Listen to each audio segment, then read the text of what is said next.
Hello, this is Malcolm Bowden.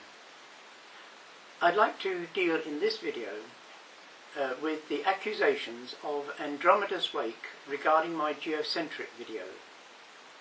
If you would first like to see his video, then go to YouTube and search for the following two videos. Then you will see what he has said in them.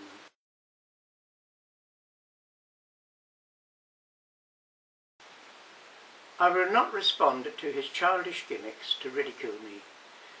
This is a well-known ploy called the ad hominem tactic. In order to distract attention from the weakness of their case, they attack the character of the person. Evolutionists do it all the time. But the virulence of his attack does provide one piece of information. Just like the politician who put in the margins of his speech notes, "Argument weak, shout louder," the extreme level of his ridicule tells me that Andromeda's arguments are so weak that he has to cover them over with his infantile ridicule. He is certainly a past master at sophistry, the definition of which is the use of arguments to deceive. And I will now examine how he uses this technique. In most of what follows, he often turns an experimental result on its head so that he can imply that I have misrepresented the point of the experiment.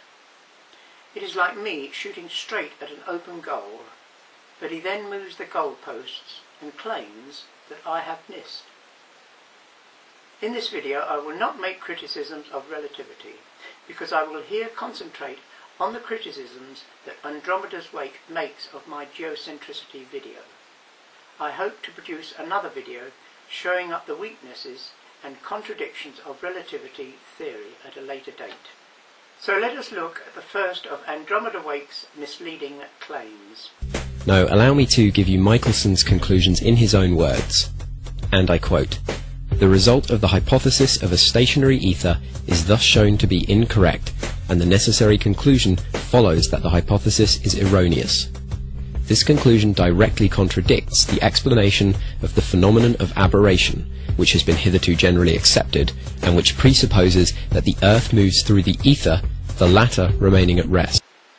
The first thing to notice is that he is baffled by the null result, and admits that it seems that we are not moving through the ether. Remember, in all these comments in this video, he and all other scientists assume the orthodox view that the Earth is moving around the Sun at 30 kilometers per second through a stationary ether. His result shows that this is not so. He therefore says that the ether is not stationary. He implies that some of it may be travelling along with the Earth around the Sun. He openly admits that this contradicts the aberration evidence that we are travelling through a stationary ether, because in the heliocentric model we have to tilt our telescopes slightly forward because of our speed through this stationary ether. This tilting eliminates the possibility of the Earth entraining some of the ether and carrying it along with it. His bafflement is obvious, and he has no real explanation. Wikipedia notes, "Morley was not convinced of his own results and went on to conduct additional experiments with Dayton C. Miller." Andromeda's Wake then says, "You see, Malcolm, Michelson and Morley did not set out to prove or disprove the motion of the Earth." When I heard this, I could hardly believe my ears. Michelson worked with Miller, and Wikipedia says he, that's Miller, consistently measured a small positive effect that varied with each rotation of the device, the sidereal day and on a yearly basis. His measurements amounted to only about 10 kilometers per second, instead of the 30 kilometers expected from the Earth's orbital motion alone. Michelson and Morley most certainly were trying to check the motion of the Earth through the ether, its motion around the Sun of 30 kilometers per second being the most obvious movement they should detect. Other motions may be taking place, but this 30 kilometers per second motion, at the very least, should have been detected. Andromeda's Wake continues, No, Michelson and Morley set out to test for ether wind. I would ask you, what is the difference between checking the velocity of the Earth through the ether and the ether wind?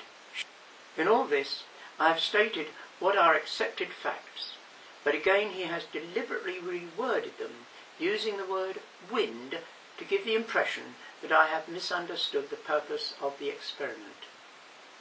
He then claims that Ether was a fairly sticky hypothesis. Many scientists were fond of it, and as such, it did not immediately die off. he is suggesting here that some scientists were already doubting the existence of the ether before the Michelson-Morley experiment. This is again misleading. To my knowledge, no reputable scientist questioned the existence of the ether until the Michelson-Morley experiment in 1887. It was these shattering and seemingly inexplicable results that shook the scientific world. He then says that Inevitably it would be Fitzgerald, Lorentz and finally Einstein who nailed up the coffin for the ether. But he implies that Lorentz abandoned the ether and accepted relativity. Yet again, this is completely false. The real truth is that neither Lorentz nor Michelson ever abandoned the existence of the ether. Lorentz doubted relativity and merely produced his transformation formula, which used the ether to deal with the null result. Michelson called relativity a monster. To continue. secondly, it is by no means a rushed-out invention. Both Fitzgerald and Lorentz hit on the idea completely separately. The fact that they took 6 years to perfect a mathematical explanation does not prevent them putting forward a theory to explain the results soon after the experiment. Lorentz's contraction looked very much like a hastily concocted theory to get scientists free of the obvious results of the Michelson-Morley experiment. In fact, Arthur I. Miller called it a physics of desperation. This confirms my claim that the theory was concocted simply to overcome the clear inference of the surprising null results. He finishes his first video by saying, What does any of this have to do with evolution? everything, but I will deal with this comment in a summary at the end. Now let us look at his second video. It turns out that no matter how fast you go, light always appears to travel at the same speed from your perspective. Again, he is wrong.